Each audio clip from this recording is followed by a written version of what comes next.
Nous allons maintenant pouvoir entrer donc dans le vif du sujet de la création de notre cube en HTML CSS.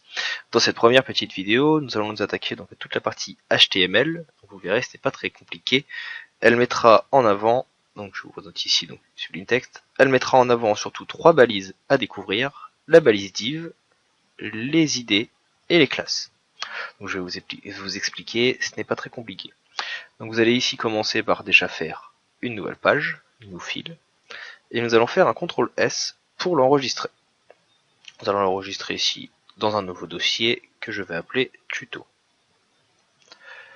Donc j'ouvre le tuto et dedans je vais l'appeler cube.html tout simplement. Et je vais enregistrer. Donc comme ça, j'ai mon fichier qui est prêt, c'est celui sur lequel nous allons travailler. Nous allons donc commencer à créer maintenant notre structure HTML. Donc comme je vous l'ai expliqué, elle se composera de divs, de classes et de ID. Qu'est-ce que des divs pour commencer, pour les personnes qui ne connaissent pas? Eh bien des divs, ce sont ce que l'on peut appeler donc des divisions, pour faire simple. En gros, ce sont des boîtes dans lesquelles nous allons rentrer les informations de notre site internet. Ce sont des boîtes dans lesquelles nous pouvons imbriquer d'autres boîtes et dans lesquelles nous pouvons mettre des informations, du texte ou des images. Ensuite, donc, une div s'écrit comme ceci. Ouvrir un chevron, vous écrivez div et vous fermez le chevron.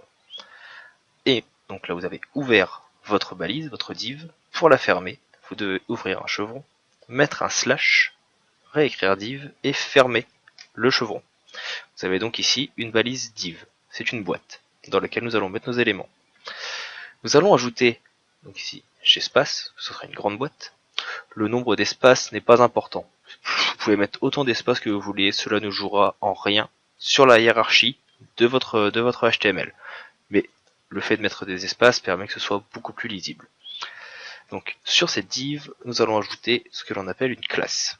Donc pour cela, vous écrivez classe, en fait, égale, et vous ouvrez les guillemets. Une classe, donc, va de pair plus ou moins avec un ID, donc que nous verrons après. Ce sont à peu près la même chose, ils ont la même fonction, à une exception près. La classe peut être définie sur plusieurs éléments, comme vous le verrez par la suite, tandis qu'un ID ne peut l'être que sur un seul élément. Donc un ID identifiant ne peut identifier qu'un seul texte, qu'un seul paragraphe, qu'un seul titre, tandis qu'une classe peut en identifier, enfin peut en classer plusieurs. Donc ici nous allons donner un nom à notre classe, nous allons l'appeler conteneur. Je vais l'écrire en français. Donc cela veut dire donc que la div qui est ici, que nous appellerons donc la div parent, donc de 1 à 13, est une boîte qui s'appelle conteneur. Et il peut y avoir plusieurs boîtes du même nom. Dans cette boîte, nous allons créer une autre petite boîte, un petit peu comme le principe des poupées russes. Nous allons faire un alinéa, tout simplement histoire de garder ici une logique et une visibilité, et nous allons créer une nouvelle div, de la même façon que nous en avons créé une tout à l'heure. Donc vous ouvrez, voilà, vous sortez des lignes, autant que vous le souhaitez. Donc là nous allons descendre tout simplement. Je fais un alinéa, et je referme ma div. Sur cette div que nous venons de créer, donc ici, cette division, nous allons cette fois ajouter un identifiant. Donc, de la même façon, vous faites id égale, ouvrez les guillemets, et vous pouvez la renommer. Et nous allons la nommer cube. Donc cette div aura un identifiant qui s'appelle cube. Et nous allons également lui mettre une classe, parce que oui, vous pouvez lui donner et une classe et un identifiant. Donc nous allons lui donner une classe qui s'appellera rot pour rotation dans la troisième partie que nous verrons. Jusqu'ici, je pense que ce n'est pas trop compliqué. Je récapitule quand même. Nous avons ici donc une boîte div qui est classée comme conteneur. Et cette boîte contient donc une div, une autre boîte, dont l'identifiant est cube et qui est également classée comme rot, donc pour rotation. Nous allons maintenant ajouter des boîtes dans notre division, dans notre cube. Ce seront les faces. Donc vous allez faire ouvrir un chevron, div, fermer le chevron, ouvrir un chevron, slash, fermer le chevron et fermer. Histoire de gagner du temps, donc vous voyez ici, Pour commencer, donc j'ai remis un alinéa, toujours pour garder un semblant de hiérarchisation. Nous savons que nous avons 6 faces. La face de face, le dos, la face de droite, la face de gauche, le haut et le bas.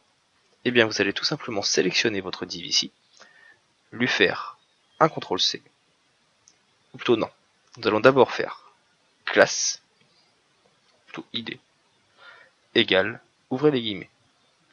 Comme ça, nous n'aurons pas besoin de retaper cette ligne de code. Donc vous allez faire maintenant une sélection de toute cette ligne, et vous allez la copier, donc 6 fois. Donc vous voyez, une fois, 2 fois, 3 fois, 4 fois, 5 fois et 6 fois. Ce que vous pouvez faire également, si je me rappelle bien du raccourci, c'est la sélection multiple des lignes. Donc, pour cela, il vous suffit donc d'appuyer sur majuscule et vous pouvez sélectionner plusieurs lignes. Exemple, donc je viens ici supprimer ce que je viens de faire et j'appuie sur majuscule. Je suis sur ma ligne 5 ici. Je reste appuyé sur majuscule et je sélectionne 6 lignes. Et ici, je viens faire un CTRL-V.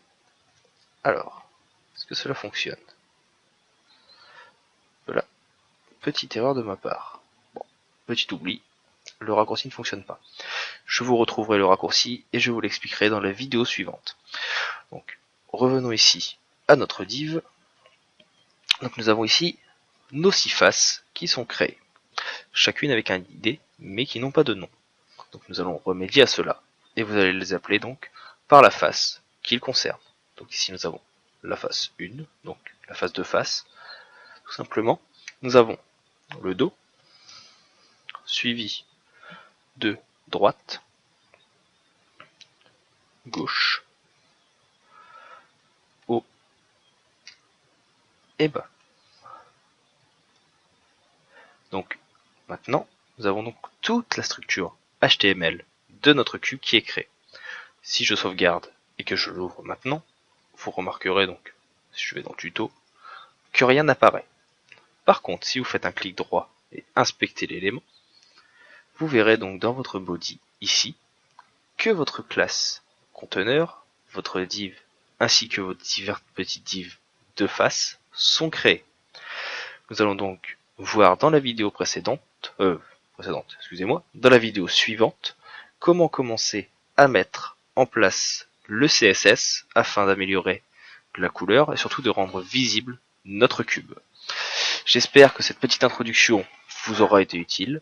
Si jamais vous avez des questions ou que certaines notions ou c'est quelques balises que vous avez croisées ici restent très obscures pour vous, n'hésitez pas. Je tâcherai de rajouter une petite vidéo explicative pour vous aider au mieux.